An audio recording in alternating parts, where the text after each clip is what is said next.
Hello. सतसाई Sahib जी। पवनदास जी, रात को वो सत्संग सुना आपका। जी। उसमें आपने बोला कि ये गुरु जी की तरफ से वो नामखंड हो गया मेरा भी। अच्छा।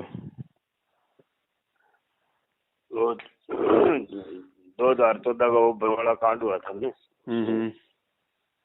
गुरु जी के प्रति थोड़ा नफरत मेरे को भी हो गया। आपने बोला कि नफरत कराया हो तो हो गया काम से, तो कोई समाधान है क्या? समाधान नहीं है क्या?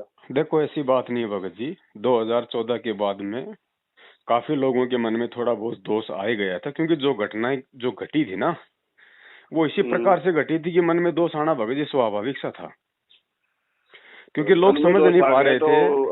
वो बोले वो गए काम से। मैं तो मेरे को रात में नींद भी नहीं आई।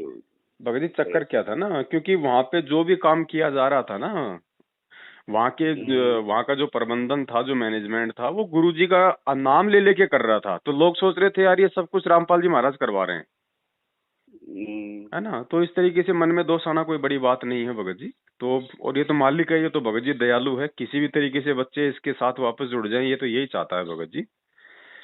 तो जो भी है, छोटी मोटी कोई भी आपके भाई कोई गलती हो गई हो, मन में कोई दोष आ गया हो, कोई बड़ी बात नहीं है। परमात्मा धरती पे है, दयालु है, उसको पता है कि ये बच्चे ठोकर खा के समझेंगे, काल ने बहुत ज्यादा इनको भ्रमित कर रखा है ना। अगर वापस आपके अंदर अगर भक्ति करने की इच्छा हुई है, अगर आपको लगता है कि वापिस तो लेकिन मेरे को तो रात में नींद भी नहीं आई। पूरी रात में तो आपको सत्संग सुन के पूरी रात ही नींद से परेशान था। मैं तो आई नहीं मेरे को पूरी रात ही। तो भगत जी देखो, अब इसका ये सॉल्यूशन है, आप इस चीज को थोड़ा सा आप इसको ज्ञान आधार से समझिएगा। देखो, वापस अगर ये भक्ति अगर करने की आपके मन में अगर प्रेरणा हुई है, तो ये तो जाहिर सी बात है भगत जी, इस 21 ब्रह्मांड में काल तो ये सतभक्ति करने की प्रेरणा आपको दे नहीं सकता। ये तो परमात्मा ही आपको प्रेरणा कर सकता है। अगर वापस भक्ति करने की इच्छा हुई है, तो ये परमात्मा ही ने ही आपको ये इच्छा दी है, ये प्रेरणा दी है। और जब वो परमात्मा खुद चाहता है कि आप दोबारा से भक्ति शुरू करो, तो नाम तो आपका परमात्मा ने उसी समय शुद्ध कर दिया। तो आप दोबारा से अपने घर पे, जैसे आपने पहले नाम लिया था, दंडवत प्रणाम करते हैं, ज्योति के आगे दंडवत प्रणाम करते हैं, तो उसमें भी मैं तो गुरु जी से माफी मांग ली थी।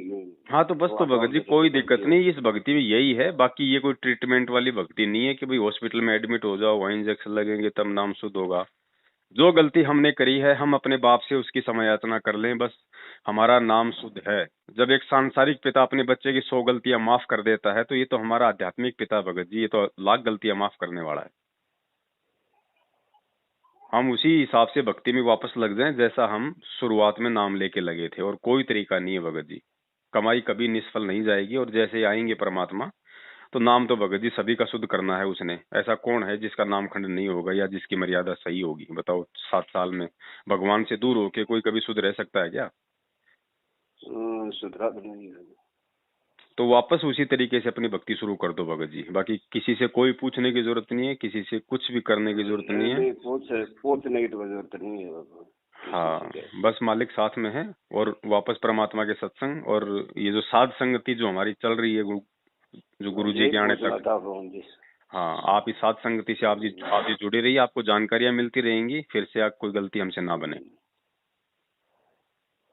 हाँ, बाकी मालिक साथ है भगत जी। वापस भक्ति शुरू, तो सबने करनी है भगत जी, सबने करनी है। जो दूसरे पंथों में चले गए, अंत में रो पीट के वो भी वापस आएंगे। इसके अलावा कोई है ही नहीं, कोई दुनिया में, कोई धरती पे और भाई कोई चारा नहीं है उसका। हाँ ठीक है भगत जी, हम जीव हैं, हमारी क्या औकात है, हम भ्रमित हो सकते हैं, कोई बड़ी बात थोड़ी है कोई। लेकिन भ्रमित होके भी, जैसे गुरु जी कहते ना कि भाई सुबह का भटका हुआ शाम को घर आ जाए तो भटका हुआ नहीं है। तो वापस भगत जी भक्ति शुरू करो, आप परमात्मा को उतने ही प्यारे लगोगे जितने कि आप पहले लगते थे। ठीक है भगत जी। ठीक है। सत साहिब, जय हो बंदी छोड़।